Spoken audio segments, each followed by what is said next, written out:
I believe we can have liberty and security, and I will not compromise your liberty for a false sense of security. Not now, not ever. Our guest is the Executive Vice President of the Cato Institute, described simply as an American Libertarian think tank founded in 1974. He is also author of The Libertarian Mind, a manifesto for freedom. It's a pleasure once again to welcome David Boaz. Davis, thank you so much for being here today.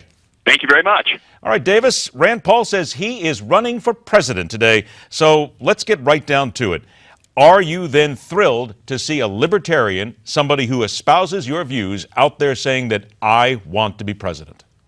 Well, I would point out that he's never said he's a libertarian. He calls himself libertarian-ish or a libertarian conservative, but I think he has enough libertarian views that, yes, I think American libertarians, including me, are glad to see him running and glad to see the American people are going to be offered this choice that cuts across party lines, cuts across liberal-conservative lines, and I think can appeal to a lot of people. David, then what exactly is, because it makes no difference. We've talked to you before, we've talked to a number of people here, but I always get the question on social media, others, what exactly is a libertarian? People are not quite sure what you stand for. Well, if they don't know what it is, they should read my new book, The Libertarian Mind, and then they will know. And the first sentence of that book is libertarianism is the philosophy of freedom, and it's personal freedom and economic freedom. And you sort of have a sense that the Republicans support economic freedom, but when it comes to some personal freedom issues, they're not so good. The drug war, putting lots of people in jail, some people would say same-sex marriage, things like that. Libertarians also tend to favor a more cautious and prudent approach to overseas wars, foreign policy. And that's where I think Rand Paul is bringing a libertarian-ish message to the Republican primary race. He's very strongly in favor of smaller government, freer markets, less regulation, less taxes. He's also talking about putting fewer people in jail for drug laws. He's talking about less government spying on the American people and being more careful about getting involved in overseas wars. Well, let's get to that, because there are many people who feel that he is an isolationist. He says, incorrect, I am not like my father. And he did say the one thing that really caught me in his statement today, I will do whatever it takes to protect America from these haters of mankind. You would have to admit that that then flies in the face of what many libertarians believe, because if he's going to do whatever it takes, that means going to war, that means troops overseas, that means killing the enemy. Well, I don't know that that's true. I think all libertarians believe in doing what it takes to protect the life, liberty, and property of the American people. Including going overseas and getting involved in wars? It's just that libertarians disagree on what will actually work. Libertarians and non-interventionists and even realists in foreign policy tend to say indiscriminate overseas intervention is not what will best protect us. What will best protect us is staying out of unnecessary wars. Now, I don't want to be speaking for Rand Paul on that point, because he obviously has said recently that he thinks America does have to militarily confront ISIS, a position that some libertarian non-interventionists would disagree with. So he's not a full-fledged non-interventionist, it would seem, and he's certainly not an isolationist. He doesn't want to cut us off from international trade and cultural association and so on. But he is saying, we've been at war for 15 years. Let's think about whether it makes sense to keep on getting involved in these wars, and let's make sure that Congress makes that decision, not just one man. From your opinion then, when you talk about confronting ISIS, you then as a libertarian, would you then be in favor of confronting them? No, I think what we should look at is, why did ISIS arise? It arose because we went into an unnecessary war, Iraq, and that has disrupted, destroyed the Iraqi social system, civil society, and it has left us with a circumstance where a group like ISIS can arise. So but then we have to still deal with it, though, correct, David? Now that we are there, we should look at whether ISIS is actually a threat to the United States, and I would say it is not. So then with regard to that, we still have to do, and granted, you are exactly right that there is much in the past that we have to deal with, but you would still say that we have to move forward, stop worrying about that, and deal with what is today, correct?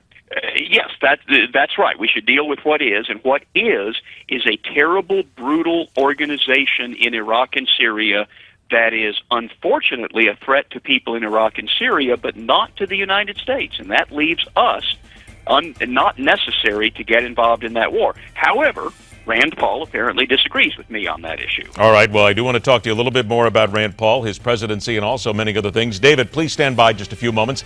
Breaking back, we hone in on what the left and right are getting right and getting wrong, and what a libertarian thinking might do to change it all for the better. That when we continue right here on MidPoint. Let's get back to work. Our guest is the Executive Vice President of the Cato Institute, also author of The Libertarian Mind, a manifesto for freedom, David Boaz. All right, David, let's get right down to your book and get down to some things here that could make America a little different when it comes to libertarianism.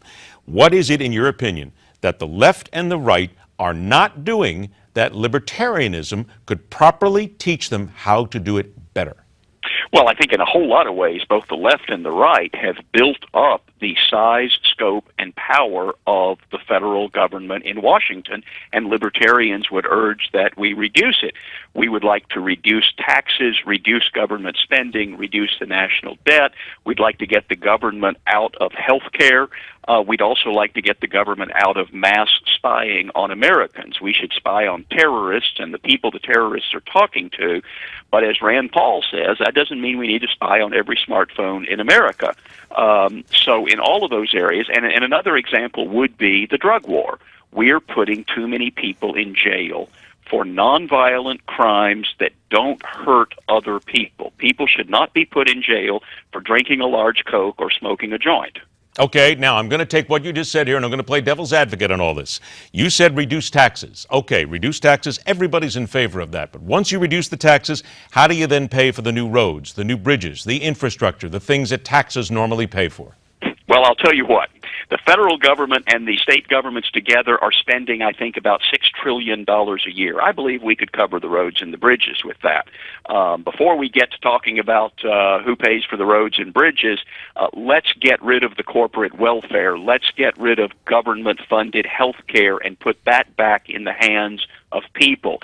Let's get rid of the Federal Department of Education that doesn't improve education. Now, there are those people who would say that we need a Department of Education because, frankly, there are people out there saying that public schools right now are in a terrible mess and their kids aren't getting good educations. So, again, I think what people are afraid of, David, is that while many people would agree with you that the government needs to get out of the pockets and out of the brains of many Americans many times, it's a little too intrusive, they would then still ask, okay, who runs it then? Who makes things work to where they would work better?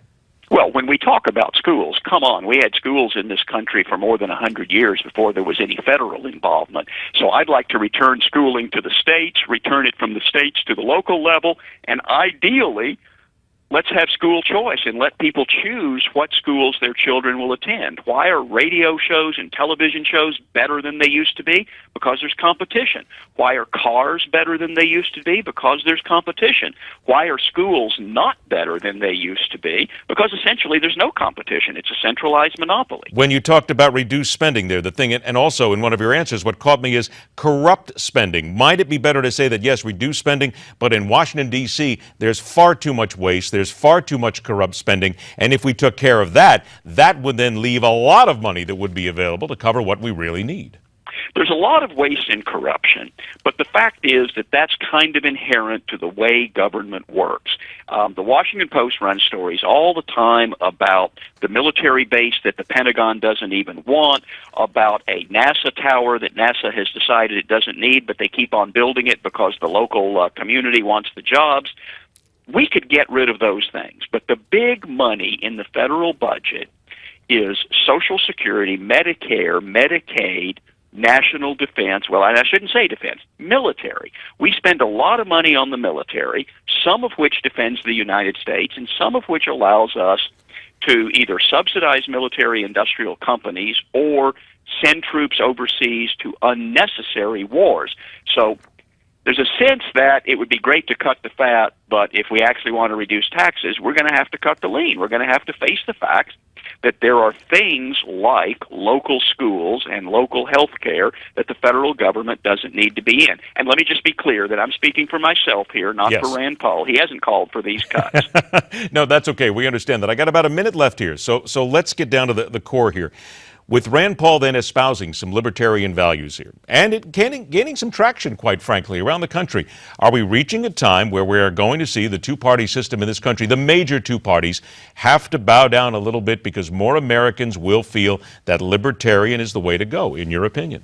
Well, I hope that'll be the case, and I think his campaign will be a test of that. I do think that from the Patriot Act to the bailout of Wall Street to the Obamacare to the NSA revelations, you have pushed a lot of people in the direction of thinking government is too big and too intrusive, and the candidate who is really going to address that in all of those areas is Rand Paul. One of the things he thinks he can do is bring young people into the Republican Party. He's going to launch his Iowa campaign at the University of Iowa. So that will be one test for him. Can he actually get young people excited about him and excited enough to show up in a New Hampshire primary and an Iowa caucus? 10 seconds. Do you think you could beat Hillary Clinton? Yes, I think he'd be a strong general election candidate because his positions on foreign policy and criminal justice will cut across liberal conservative lines. We'll make that the last word for the moment. Once again, let's remind everybody of the book, The Libertarian Mind, a Manifesto for Freedom, and the writer is our guest, David Boaz. David, thank you so much for joining us. Thank We'll look you. forward to talking again. All right, take care. What exactly is the nerd prom, and why would you kill for a ticket to one? Answers next on MidPoint.